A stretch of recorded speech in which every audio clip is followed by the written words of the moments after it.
Hello भाई लोग, welcome back to another video. Boruto chapter 16 में बहुत ही तबाही मच रहा है। सो बिना देरी के डायरेक्ट टॉपिक पे चलते हैं। So let's start the show. और शुरू करने से पहले लाइक एंड सब्सक्राइब जरूर कर लेना। कहानी शुरू होता है एक फ्लैशबैक से, जहां पर कासिनकोजी बोरुटो को कुछ समझा रहा है, शायद कुछ सिखा भी रहा है, जैसे कि फ्लाइंग राइजिंग कैसे यूज करना है, क्या करना है। स्पेस टाइम निंजutsu, जहां पर तुम खुद या फिर किसी चीज को एक जगह से दूसरी जगह तक टेलीपोर्ट कर सकते हो। ये अभी तक तुम्हारे कंट्रोल में नहीं है, पर तुम्हारे साथ हो चुका है, तुम कई बार कर चुके हो। ये टेक्निक तुम अगले 6 साल में पूरा मास्टर करने वाले हो। तुम अपने चक्रा को अपने निंजा टूल में इम्प्लांट करके उसे कहीं भी सेंस कर सकते हो और वहां पर टेलीपोर्ट हो सकते हो। यही है फ्लाइंग थंडरबोल्ट टेक्निक या फिर फ्लाइंग राइजिंग बोल सकते हो। तुम्हारे ग्रैंडफादर जो मिनाटो नामिकाजे थे, वो बिल्कुल ऐसा ही एक टेक्निक यूज कर रहे थे। ये थोड़ा अलग है पर वो परफेक्ट थे। इनफैक्ट ये थोड़ा डिफरेंट टेक्निक है, ओरिजिनल फ्लाइंग राइजिंग नहीं है, बिल्कुल उसके जैसा ही है। पर तुम जैसे स्पेस टाइम निंजा ढूंढते ढूंढते इसे क्रिएट कर चुके हो। तुम अपने तरीके से इसे बनाए हो। एक्चुअली जिराया बोरुटो को समझा रहा है कि आने वाले फ्यूचर में बोरुटो ऐसा कुछ निंजुत्सु बनाया है जो अभी डिफरेंट टाइमलाइन में है। वो इस टाइमलाइन में इसे समझा रहा है। आप सबको रिमाइंड कर रहा हूँ कि कासिनकोजी फ्यूचर देख सकता है। वो जो कुछ भी देखेगा वो अभी बोरुटो को सिखा देगा, मतलब वो टाइमलाइन टोटली अलग हो जाएगा। फिलहाल के लिए बेस्ट जरिया है अपना निंजा टूल, जिसके जरिए तुम अपने चक्रा इम्प्लांट कर सकते हो और कहीं पे भी टेलीपोर्ट हो सकते हो। कई सारे ट्रायल और गलती के बाद तुम इसे मास्टर करने वाले हो। हाँ, सारा निंजा टूल मतलब वो स्वॉर्ड भी और कुनाई और सुरिकेन सब कुछ। अगर वो कुनाई और सुरिकेन विजिबल रहा, मतलब आसपास रहा, तो वो बहुत जल्दी वहां पर टेलीपोर्ट हो सकता है और परफेक्टली एग्जैक्टली अगर विजिबल रहा तो वो परफेक्टली देख सकता है या फिर सेंस कर सकता है पास, इसीलिए मास्टर कर पाएगा। अगर दूर रहा तो वो मुश्किल हो जाएगा। मुश्किल ये है कि अगर कुनाई पे अपना चक्रा इम्प्लांट करेगा और एक नॉर्थ पे और एक साउथ पे फेंकेगा, तो बोरुटो सेंस कहाँ करेगा? कोई गारंटी नहीं, नॉर्थ पे कर सकता है या फिर साउथ पे कर सकता है। जहां पर वो सेंस करेगा वहां पहुंचेगा, पर उसे कहीं और जाना होगा तो वो गारंटी नहीं दे सकता। यूं समझ लो उसे नॉर्थ का बंदा चाहिए। उसे पता चला नॉर्थ पे है, पर वो सेंस नहीं कर पा रहा है नॉर्थ पे, और साउथ का ही सेंस कर रहा है क्योंकि दोनों ही कुनाई है। अगर दोनों तरफ एक कुनाई और दूसरा स्टार या फिर कोई भी ऑब्जेक्ट भेजेगा तो वो अपना चक्रा सेफ चेंज हो जाएगा। तब जाके बोरुटो पर्टिकुलर लोकेशन पे पहुंच सकता है कि नॉर्थ पे स्टार वाला वो सुरिकेन या फिर कुछ भेजा है और साउथ पे कुनाई। कितना भी दूर हो वो सेंस करने में परफेक्ट हो जाएगा। एक और बात, एक ऑब्जेक्ट पे अगर कोई चक्रा इम्प्लांट करता है तो उसी ऑब्जेक्ट का साइज ले लेता है। लास्ट में देखा जाए तो आसुमा का चक्रा इम्प्लांटेशन देख लो, वो अपने ब्लेड में अपना चक्रा इम्प्लांट करता था, वो बिल्कुल उसी की तरह ही शेप ले लेता था। सिर्फ फेंक देने से कुछ नहीं होगा, तुम्हें ज्यादा कंसंट्रेशन करना पड़ेगा उसे सेंस करने के लिए, ताकि तुम टेलीपोर्ट हो सको। कासिनकोजी बोरुटो को बताता है कि देखो बोरुटो, तुम्हें सीरियसली कुछ करना पड़ेगा। ये जो टेक्निक है, तुम आने वाले कई साल लग जाएंगे तुम इसे मास्टर करने वाले हो या फिर सीखने वाले हो, पर अभी तुम कुछ मिनट में ही सीख लिए। बट सब कुछ जानने से ही कुछ नहीं होगा, तुम्हें इसे मास्टर करना पड़ेगा अभी के अभी। और ये जो टेक्निक है ये स्पेशल टेक्निक है, एक्स्ट्रा ऑर्डिनरी टेक्निक है, तुम्हें इसे मास्टर करना ही पड़ेगा। बोरुटो कासिनकोजी से पूछता है कि ठीक है मैं ट्रेनिंग कर लूंगा, पर एक क्वेश्चन है, तुम गुड और बैड फ्यूचर देख सकते हो। जो भी गुड फ्यूचर है उसे हम ओवे करेंगे, सबको बताएंगे, सबको पॉजिटिव की ओर ले जाएंगे और एक अच्छा फ्यूचर बनाएंगे। कासिनकोजी बोलता है ये टोटली गलत है। जितना लोग जानेंगे उतना फ्यूचर कॉम्प्लेक्सिटी बन जाएगा। जितने ज्यादा लोगों को फ्यूचर पता चलेगा उतना ही कॉम्प्लिकेटेड बन जाएगा और फ्यूचर बदलते जाएगा। तो समझ लो मंजिल तक पहुंचने से पहले अगर तुम्हें पता चल जाएगा कैसा रहेगा तो वो चेंज हो जाएगा फ्यूचर, एक और टाइमलाइन आ जाएगा, ब्रांचेस बदलते ही जाएंगे, बढ़ते जाएंगे। तो कासिनकोजी बताता है कि तुम्हें चिंता करना छोड़ दो कि गुड फ्यूचर या बैड फ्यूचर, तुम ये सोचो कि एक अच्छा फ्यूचर तुम बनाने वाले हो। इतने ज्यादा लोग जानने वाले फ्यूचर उतना ही डीरेल हो जाएगा फ्यूचर, सब बदल जाएगा, सब अलग अलग करने वाले हैं। इसीलिए किसी को भी पता नहीं चलना चाहिए फ्यूचर क्या होने वाला है। सिर्फ हम लोग ही जानेंगे, एक सिंगुलरिटी बनाएंगे कि एक ही फ्यूचर पे फोकस करेंगे। और तुम तो मेरे जैसे ही हो, एक ही फ्यूचर पे फोकस करने वाले। ये सब कासिनकोजी समझा रहा है बोरुटो को। इसके बाद बोलता है कि अभी या फिर बाद में तुम ये सब सुनने वाले हो आइडा। यहाँ से पता चलता है कि ये जो पूरा स्टोरी है आइडा अपने सेनिनगान के जरिए देख रहा है। वो भी पास में सुमिरे एंड सारादा बैठे हैं। सारादा पूछता है आइडा को, तुमने क्या देखा पास्ट में? आइडा बताता है कि बोरुटो जो कुछ भी रीजन तुम्हें नहीं बताए वो सही है, वो अपना रीजन है, एक अलग रीजन है, वो एक अलग सोच रखता है, पर इससे तुम्हें कोई हार्म नहीं पहुंचेगा, इसीलिए टेंशन मत लो, उसे अपना काम करने दो। बट ये सब अकेला बोरुटो ही कैरी कर रहा है। देखो हम सबको पता है कि हम दोनों का, कोनोहा का और बोरुटो का एक ही मोटिव है कि दुश्मन को मारना, फिलहाल के लिए एक ही है। फिर भी वो अकेला लड़ने की कोशिश कर रहा है और मैं उसे हेल्प करना चाहता हूँ। सो आइडा वेयर इज बोरुटो। यहाँ पर सुमिरे दो चीज बोलता है, एक अच्छा और एक बुरा। देखो सारदा, बोरुटो नहीं चाहता है कि वो कहाँ पर है किसी को भी पता चले, वो क्या क्या कर रहा है, इम्पोर्टेंट मिशन, वो इन्फॉर्मेशन कुछ भी पता नहीं है उसके बारे में हमें। और ये भी सच है कि हम दोनों उसे पूरा खुल्लम खुल्ला सपोर्ट कर रहे हैं, बट वो नहीं चाहता कि वो कहाँ पर है किसी को भी पता चले, इसीलिए उसके पीछे जाना सही नहीं रहेगा। सारदा बोलता कि देखा ना तुमने, वो कितना केयरलेस था, अभी वो मर सकता था अगर हम वहां पर नहीं थे तो।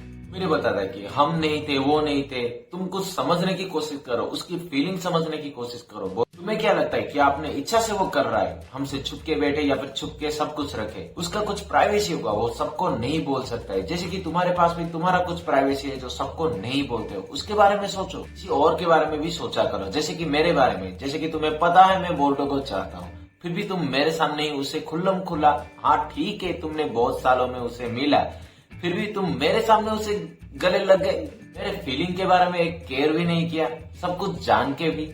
मतलब यहाँ पर शिंजू आ चुके हैं, सबको मार रहे हैं, इन्हें तुला हुआ है बोरुटो किसका है, सारदा का या फिर सुमिरे का। यहाँ पर सुमिरे का इमोशन ठीक है, पर इस सिचुएशन में ये सही नहीं है। इसीलिए सही नहीं है कि वो वहां से उठ के चला गया और बहुत छोटी बात को वो पकड़ रहा है। जैसे सारदा उसका पुराना नेम था जो क्लास रेप, वो बुला गया, सो उसे थोड़ा हर्ट हो गया, अभी भी मुझे क्लास रेप बोल रहे हो। आइडा तो बिल्कुल हैरान है, भाई चल क्या रहा है इन दोनों के बीच। मैं तो सोच रहा था यहाँ पर मैं ही सुंदर हूँ, मुझ पे सब फिदा है, पर इन दोनों का तो अलग ही चल रहा है नशा। यहाँ पर शिकामारू आइडा को बुलाता है बात करने के लिए सेपरेट पे, बट उससे पहले एक और पैनल दिखाया जाता है। दो बुढ़ाओ जो एल्डर से कोना आके वो फ्यूडल लॉर्ड के साथ बात कर रहे हैं। और फ्यूडल लॉर्ड कौन है? जो टेंटो एक बीच में आया था ना, जैसे केमियो बना था, वो उसका बाप फ्यूडल लॉर्ड बन चुका है। और वो बता रहा है कि बोरुटो को तुम जाने दे दिया तो उसे पकड़ने की कोशिश करो, ये तुम्हारा फेलियर था, अगर नहीं पकड़ पाए तो ये गद्दी छोड़ दो और तुम्हारे गद्दी की जगह कोई काबिल इंसान आएगा और ये काम करके जाएगा। एक्चुअली फ्यूडल लॉर्ड अपने कंट्री का पीएम होता है और ये सब अपने विलेज का सीएम समझ लो। शिकामारू आइडा से बोलता है कि मैं तुम्हारे साथ फेस टू फेस बात नहीं करना चाहता हूँ क्योंकि तुम्हारा ये चार्म जो है मेरा माइंड स्लो कर रहा है। और आइडा भी बोलता है कि तुम इसीलिए मुझे फेस टू फेस बात कर रहे हो कि ये सेंसर टीम ये बात नहीं सुनना चाहिए। और वो हाल चाल पूछता है। आइडा बताता है कि फिलहाल के लिए एक नया शिंजो है, उसका नाम है रियू, उसका टारगेट भी गारा है और सिंकी का डुप्लीकेट है। गारा जहाँ पर सील है और सिंकी ने उसे सील किया है, उसे अंडू कर सकता है रियू, और उसका तो टारगेट गारा ही है। शिकामारू बोलता है कि अगर हम गारा को नहीं बचाए तो मुसीबत हो जाएगा, वो मर जाएगा वहां, इसीलिए मैं अरेंज कर रहा हूँ गारा को बचाने के लिए। आइडा बोलता है कि और एक बात, ये थोड़ा पास्ट का टाइम से देख के बोल रहा हूँ, रियल टाइम मतलब लाइव नहीं देख सकता, क्योंकि उनमें से एक अगर लाइव देखूंगा तो उनमें से एक मुझे देख सकता है मेरे ओमनीपोटेंस के थ्रू, इसीलिए पास्ट में देख के बोल रहा हूँ। वो जब देखा मुझे मेरे ओमनीपोटेंस के थ्रू, मेरा ब्लड पूरा कोल्ड हो गया। भाई अगर तुम्हें कैसा लगेगा अगर तुम ऐसे देख रहे हो, कोई आके तुम्हारे फेस टू फेस पे खड़ा हो जाएगा और तुम ही टारगेट हो बोलेगा तो। इसीलिए वो क्या कर रहे हैं मैं लाइव नहीं देख सकता और उसे देखना भी छोड़ दिया। वो क्या कर रहे थे 2 मिनट या फिर 5 मिनट 10 मिनट वही देख सकता हूँ। शिकामारू बोलता है कि ठीक है सब कुछ समझ गया, तुम्हें कोई ज्यादा पोस्ट करने की जरूरत नहीं और कुछ भी नोटिस मिले तो मुझे पहले इन्फॉर्म कर देना। आइडा बोलता है कि एक और बात, तुमने बोरुटो को ही छुड़ाया ना मिजुकी के जरिए। शिकामारू बोलता है कि ये क्या बोल रहे हो भाई, इतना डम बनने की कोशिश मत करो, मुझे पता है तुमने ही उसे छुड़ाया है और किसी को नहीं बताऊंगा, ये ठीक नहीं है बताना, मुझे भी ऑकवर्ड फील हो रहा है। ऊपर से बोरुटो के लिए ज्यादा परेशान खड़ा कर सकता है, इसीलिए किसी को नहीं बताऊंगा, चिल करो भाई। कावाकी भी उसका साथ दे रहा है उन शिंजू जुरा जो भी है सबको मारने के लिए, इसीलिए तुम इंटरफेयर मत करो, उनका काम उनको करने दो। फिर शिकामारू पूछता है कि आइडा देखो, बोरुटो का एक मिस्टीरियस गाय हेल्प कर रहा है, वो कौन है किसी को भी पता नहीं, तुम्हें ही पता है, तुम ही बोल सकते हो। पिछली बार वो एक टोड के जरिए मुझसे बात कर रहा था, सच बताना क्या वो काशिन कोजी है? तभी आइडा के हेयर के पीछे जो बाल लंबा लंबा बाल है ना, उसके पीछे एक टोड निकलता है और सीधा शिकामारू से बात करता है। यू आर राइट, और तुम ज्यादा शातिर हो शिकामारू नारा। और एक बात, तुम मुझे कोई भी क्वेश्चन मत पूछना, मैं बस की पॉइंट ही जितना है वही इस्तेमाल कर रहा हूँ। वर्तमान के लिए सारदा, उचिया, मित्सुकी और कोनोहामारू तीनों को भेजो लैंड ऑफ माइंड में गारा को बचाने के लिए। जल्दी वहां पर रियू और मासुरी दोनों या फिर उनमें से कोई एक आने वाला है, इसीलिए इन तीनों को भेजो। वहां पर लैंड ऑफ माइंड का 2 शिनोबी मिलने वाले हैं और वो सब मिलके उनको हराने वाले हैं। शिकामारू बोलता है ये सेंस नहीं कर रहा है, क्या हो रहा है, तुम मुझे सब कुछ खुल के बताओ। फिर से वो टोड बोल रहा है कि तुम्हें बोला था ना एक भी क्वेश्चन मत करना, जो बोल रहा हूँ वही करो, तुम्हें कोई रीजन देने की जरूरत नहीं। और एक बात, हिमोमारी मतलब उसके अंदर जो नाइन टेल है सिर्फ कोनोहा के अंदर रहना चाहिए। कोनोहा के बाहर उसे पैर रखने भी मत देना। अगर वो बाहर जाएगा तो जुरा अट्रैक्ट होगा और जुरा अट्रैक्ट होगा तो हिमोमारी को मार देगा, आराम से हिमोमारी मर जाएगा। इसीलिए विलेज के अंदर ही रखो। और एक बात, जुरा को ये कोनोहा का कल्चरल बहुत पसंद है। अगर वो एक्स्ट्रा ऑर्डिनरी कुछ करेगा तभी जाके कुछ करना, खामखा उसे परेशान मत करना। अगर इनकेस वो अगर विलेज में आएगा बुक पढ़ने के लिए तो एक ऑर्डिनरी मैन की तरह ही ट्रीट करना, उससे ज्यादा फोकस मत करना, उस पर अटैक मत करना, तीनों भी मत भेजना उसके पीछे। ये सबसे ज्यादा इंपॉर्टेंट बात यह है कि जुरा जो कर रहा है उसे करने दो। विलेज में आएगा आराम से जाएगा, पर उसे प्रोवोक मत करना। अगर वो नोटिस भी करेगा तो पूरा विलेज को तबाह कर देगा और हम आराम से हार जाएंगे। लगभग इम्पॉसिबल है जीतना। उसे इन्वॉल्व भी होने मत देना। उसके साथियों को हम मिनिमम शिनोबी भेज के मार देंगे। अगर वो एंटर करेगा तो भाग जाना और तुम्हें बस इतना ही याद रखना है। So good luck. और एक बात, बोर्डो को वहां से छुड़ाने के लिए डीपली थैंक यू।